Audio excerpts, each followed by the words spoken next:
Hey guys, Adam Savage here in my cave with a pretty special thing. I got to spend a week on the set of Ghostbusters Afterlife, watching director Jason Reitman and his team of world builders as they crafted the next chapter in the original Ghostbusters universe. Holy hell, it was amazing. Being on set, watching this full crew of true Ghostbuster fans as they brought the story to life, it was intoxicating. And the sets... The sets were so immersive and felt so real even being in them. One of the set decorators gave me a detailed tour through the interior of their farmhouse set, which was also an exterior. This is rarer than you think in a Hollywood movie when they dressed both the interior and the exterior of a building and then used both for filming. And they showed me how they found and crafted and placed every single piece of the set to make the building feel both real and lived in and part of the genuine Ghostbusters universe. I'm standing in the foyer of Egon's Farmhouse, and this is a super cool set for a whole bunch of reasons. Not least of which is that this is the interior of the one that's on the hill. Usually in movies, they'll build exterior sets and interior sets, but it's not common that they put the two together, but here they did. And standing in this house, it is clear I am in an ancient building, and it tells the story of a man obsessed with things other than personal hygiene. But maybe the coolest part about this set is that it didn't exist 6 or 8 weeks ago. They built this building and dressed this set from scratch. And we are going to talk to Alex from the set deck team about just how they implement this kind of storytelling.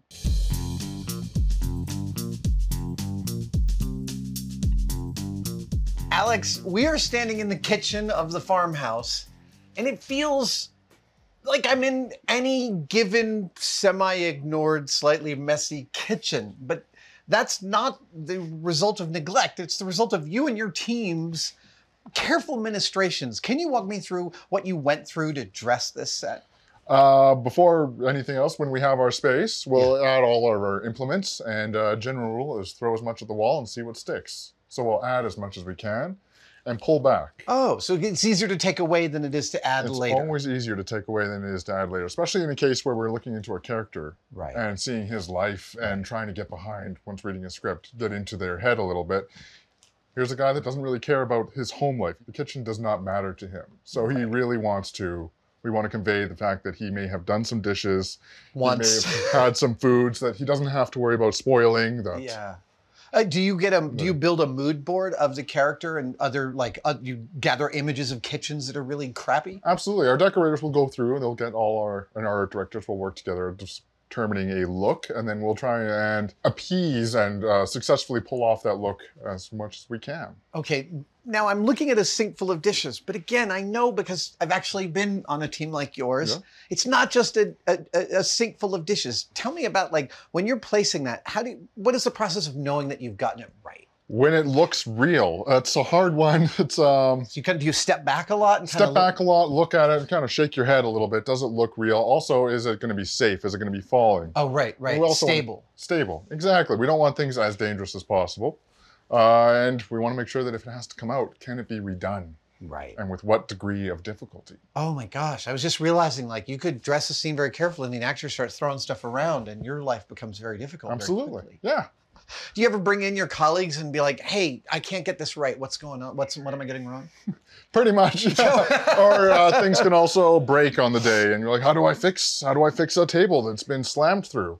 Now, I know from talking to Jason and from various crew members that in this film, for careful watchers and lovers of the original Ghostbusters, there are Easter eggs everywhere.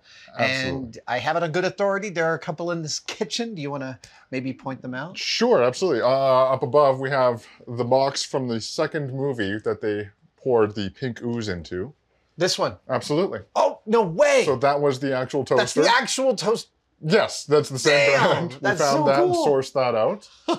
And then we'd come back and we'd even get the actual toaster on the counter.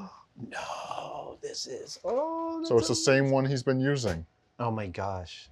That's a great throughput. Just a small thing, right? Yeah, exactly. Anything we can tie back in. Even right down to the foods he eats. I mean, we've got Cheez-Its and I had more Twinkies stuffed around, but throughout the movie, we'll see Twinkies pop up and Crunch bars. Crunch bars? Anywhere from period specific to current. Amazing. Amazing.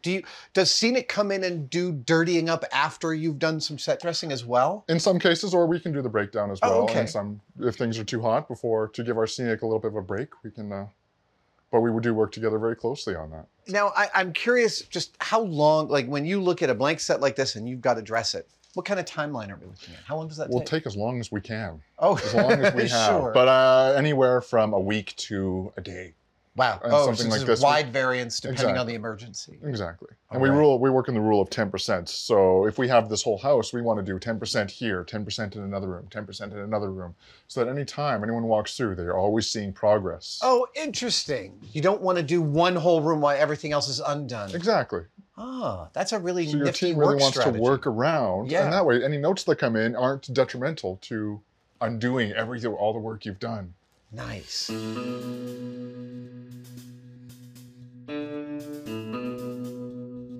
If you want to get a sense of just how much work the art department and the various teams did to make this house look like it does, take a look upstairs, which is undressed, and you'll get to see what a house that was built in a few weeks and is not permanent looks like. All right, now we're in Egon's dining room. And I want to talk about the logistics of a set like this, because there's obviously there are a lot of moving parts in pieces, but also we've been watching the last couple of days, as you shoot in different rooms, the crew will gather in different rooms to watch video and to stay out of the shot and stuff. So how do you maintain continuity of a space like this where someone like me wants to come and pick up everything?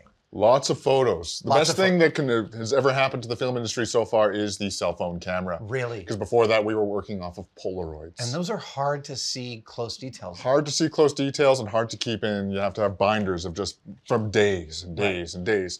But with the camera, we were able to take detailed photos and then go through and put things back. We also utilize other tricks such as UV pens, where we'll mark things on tables. So if they do have to move, we can quickly put things back. Because you've marked it in invisible ultraviolet ink. Exactly. Oh, that is super cool. Or even small tape. So if we have small colorful tape, I'll place it on tables, on ground, wherever it's not going to ruin finishes, and place everything back. But ultimately, the photo is king, because no matter what, that's not coming off. Oh, this is a very compelling little space right here, because this feels like it's telling a story of Egon sits here and works on small mechanical devices. And actually, I've already seen a couple of tools that I haven't seen before. Like, how much of your own makerdom informs a space like this when you're decorating? It must be a lot. It is, yeah, absolutely. And people who would go through and make this, the individual that did do this one, he is a great little maker. And he goes through and uses the tools that he finds really intriguing. And he'll go through and make sure that everything that he would dream of is in the set. Right. And within the course of filming, this is, in one day, this could be a live set, and then in another day, Jason Reitman could be sitting here with a monitor directing action in the study or something. 100%, all the time. I've been on a lot of different sets, and like when you sit on a science fiction, like spaceship set, for instance, it's easy to see the work because nothing there is familiar. You understand people spent days and weeks and months designing and implementing and executing the set. When you come onto a set like this, it feels like you're just in someone's messy house, but the same amount of work went into this, am I right? Yeah, absolutely. I mean, and sometimes it's a little easier to go with what's known. Right. Just because now we have things we can work with. We have techniques that are already known. With something like this, though, we don't know what Egon's been up to. Right. Oh, these are nice little circular. Okay, I'm not gonna. I really want to touch every last thing. But as I've been looking around the house, my favorite space so far is Egon's study. Can we go there? Absolutely. Okay. Let's go.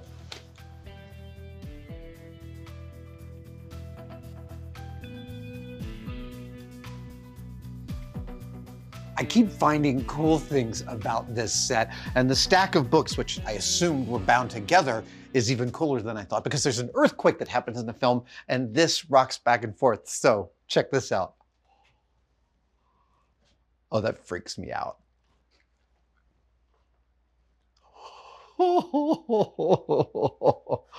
That's awesome. Oh, look, it's got a little tie line and everything moves.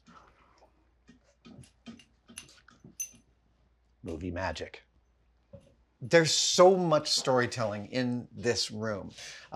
Storytelling about obsession, about information, about clearly Egon is trying to solve a problem with this murder wall he's built here with all the diagrams. Can you walk me through decorating a space like this specifically? Yes, absolutely. To focus on the madness, we have to show that his madness on a surface level without showing how not mad he actually is. Now, I also know that this set, while we are in a rarity, which is a fully dressed interior that is on an exterior set, you guys are moving this house, or there's a second house being built on a soundstage. Correct. Will you then be replicating a good portion of this set on that soundstage as well? Replicating and moving the exact images over.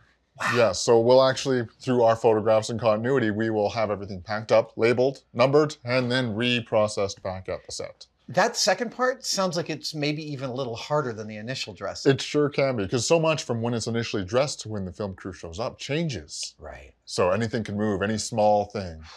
And depending on how close and how important of a set it is, so much as the turning of an envelope or a simple flashlight missing could be You're trying not to leave anything that will call the audience to the idea that this is fiction. Exactly. Trying to make it look as realistic Suspend the disbelief. Oh, right. Did I see that there's some practical effect with the mirror? Simply for filming. Oh, really? Yeah. So I just noticed when I went into the storeroom back here that the mirror was removable. It's just, if the camera sees it, if the camera sees a reflection, we can angle it ever so slightly. So you can... Oh, that's so cool. Part of our many jobs of camera support as well, to make sure that they're comfortable and able to get the shots that are going to make it look the best. That is really neat. I thought you meant for filming camera through here, but you just mean to keep the camera from being seen in a reflection. Oh my gosh, that's really neat. Can you tell me how you come about doing this for a living? Personally, it was an accident.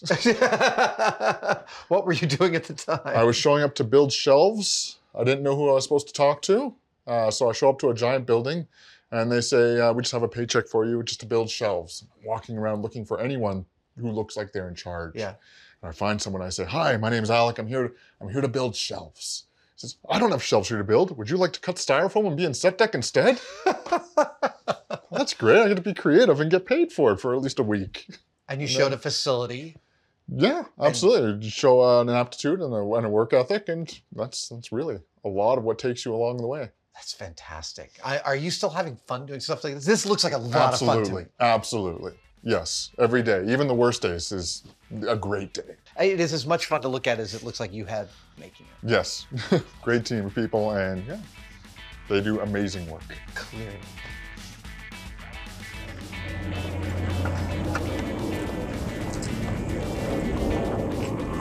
Going again? Going again.